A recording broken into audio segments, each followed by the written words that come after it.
Est-ce que tu sais traduire ces phrases en anglais? Je dois avouer que je suis plutôt un mauvais joueur. Je suis sûr de me sentir nerveux. Prends 5 minutes de conversation. Je démarre la conversation. Là, je vais dans les suggestions, les phrases. Je dois avouer que je suis plutôt un mauvais joueur. Je suis sûr de me sentir nerveux. On clique sur Start. Bonjour.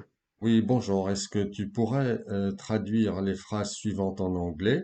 Je dois avouer que je suis plutôt un mauvais joueur. Comment on dit ça en anglais?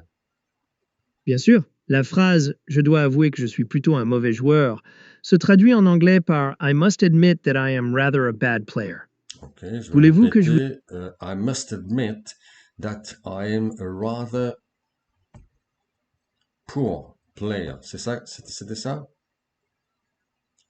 Oui, c'est ça. En anglais, un mauvais joueur se dit "a bad player". Donc la phrase complète serait "I must admit that I am rather a bad player". Ok, Voulez-vous pratiquer... dans ma phrase 80 du PDF, il est indiqué a poor player. C'est correct également? Oui, c'est correct. A poor player signifie aussi un mauvais joueur en anglais. Les deux expressions "a bad player" et "a poor player" sont acceptables. La différence principale est que poor a une connotation un peu plus faible ou moins sévère que bad. Poor peut aussi évoquer une performance insuffisante ou médiocre, tandis que bad est plus direct et plus fort. Par Ah, exemple, on peut dire a poor performance pour une performance médiocre, mais a bad performance pour une performance vraiment mauvaise. Voulez-vous que je vous d'accord. donne d'autres exemples? Non, non, c'est parfait, c'est génial. Merci pour cette explication. C'est vraiment très utile. On va passer à la deuxième phrase. Je suis sûr de me sentir nerveux. Comment tu dirais ça en anglais?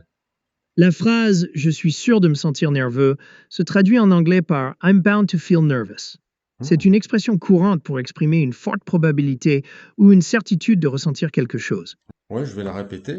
I'm bound to feel nervous, to feel nervous. C'est ça? Vous avez bien répété la phrase. "I'm bound to feel nervous" exprime que vous êtes sûr de ressentir de la nervosité.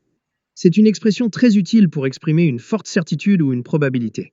Elle est souvent utilisée pour parler de ce qui est presque certain de se produire. Je vais répéter les deux phrases hein, pour être sûr de les avoir, de les maîtriser. I must admit that I'm a rather bad ou poor player.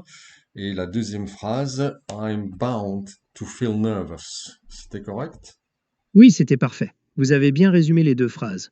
"I must admit that I'm rather a bad ou poor player" et "I'm bound to feel nervous" sont corrects. Continuez comme ça, vous progressez très bien.